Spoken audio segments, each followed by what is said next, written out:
Halo semuanya, perkenalkan saya Rizky Afrizal Sandi.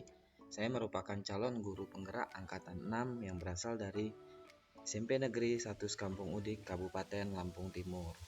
Pada kesempatan kali ini, saya akan bercerita atau membagikan tentang kesimpulan dan refleksi saya pada modul 1.1, yaitu mengenai filosofi pemikiran Ki Hajar Dewantara. Selanjutnya, di sini saya akan menerangkan bahwa pendidikan menurut Ki Hajar Dewantara itu yaitu menuntun segala kodrat yang ada pada anak agar mereka dapat mencapai keselamatan dan kebahagiaan yang setinggi-tingginya, baik sebagai manusia maupun sebagai anggota masyarakat.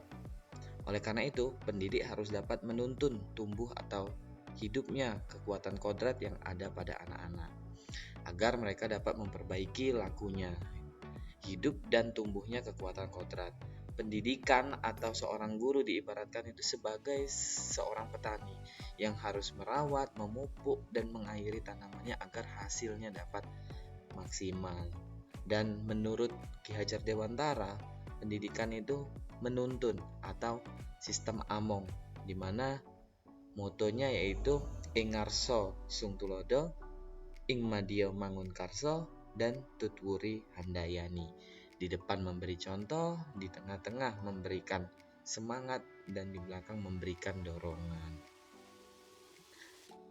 Nah, setiap anak itu memiliki kodrat atau potensi dirinya masing-masing, di mana menurut Ki Hajar Dewantara, seorang anak itu ibaratkan kertas yang sudah memiliki garisan-garisan atau goresan-goresan, tapi goresan-goresan itu masih buram, sehingga kita sebagai pendidik kita harus menebalkan goresan-goresan itu agar anak-anak tumbuh sesuai dengan kodratnya, agar hidup anak selamat dan bahagia.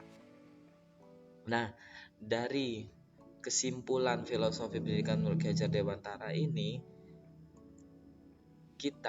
saya sebagai calon guru penggerak diminta untuk menjawab atau merefleksikan tentang pertanyaan-pertanyaan yang diberikan.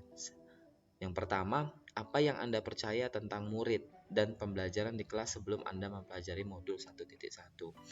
Sebelum saya mempelajari modul 1.1, saya menganggap bahwa murid adalah kertas kosong seperti tabula rasa, dan saya akan mengajarkan materi kepada murid dengan harapan murid itu mampu mencapai KKM. Nilainya harus di atas KM, sehingga saya dengan sekuat tenaga harus memberikan soal-soal, contoh-contoh agar mereka itu dapat mencapai nilai tersebut dan lulus dan naik kelas dengan peringkat yang bagus tanpa memperhatikan kodrat yang ada pada murid saya.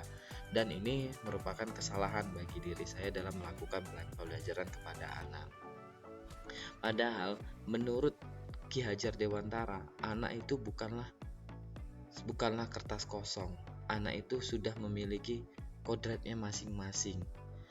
Jadi kita sebagai pendidik, kita itu harus berhamba pada anak atau berpihak kepada anak, karena anak itu lahir dengan kekuatan kodrat yang masih samar-samar, sehingga tujuan pendidikan kita yaitu menuntun atau memfasilitasi, membantu anak untuk menebalkan garis samar-samar agar dapat memperbaiki lakunya untuk menjadi manusia yang seutuhnya.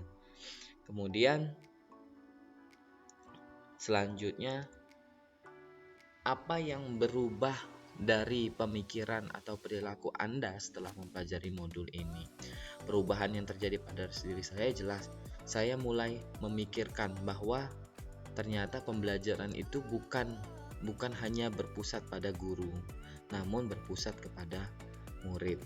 Dan guru bukanlah sumber utama ilmu, melainkan masih banyak sumber-sumber lain sebagai sumber ilmu bagi anak-anak. Dan sekarang saya sudah menyadari bahwa anak sudah terlahir mempunyai kodrat pada dirinya masing-masing, sehingga guru tugasnya sekarang menuntun anak untuk mencapai keselamatan dan kebahagiaan yang setinggi-tingginya.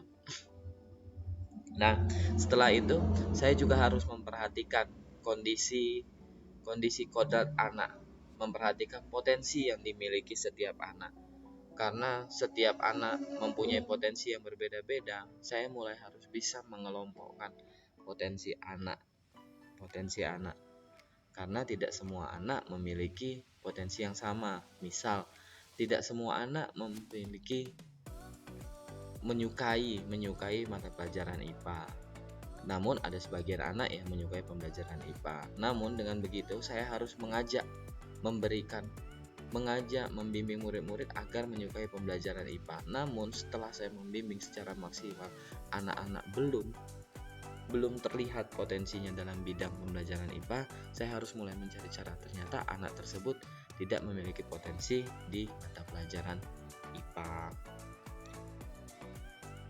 Selanjutnya, apa yang dapat segera Anda terapkan agar lebih baik di kelas Anda mencerminkan pemikiran Ki Hajar Dewantara? Pendidikan harus memperhatikan kodrat alam dan kodrat zaman. Kodrat alam yaitu lingkungan, sifat atau bentuk karakter anak masing-masing. Dan kodrat zaman di mana kodrat zaman merupakan isi dan irama, sehingga perkembangan teknologi di abad 21 ini sangat pesat. Sehingga saya mencoba mengaitkan dengan perkembangan teknologi yang ada dengan pembelajaran saya di kelas.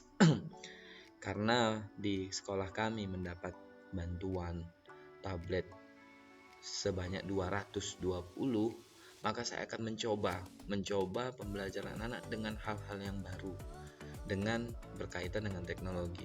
Mudah-mudahan dengan penyampaian materi dengan berupa PowerPoint maupun video, saya dapat menunjang pemahaman mereka tentang pembelajaran IPA di kelas, sehingga minat anak juga lebih terpacu dengan hal-hal yang baru.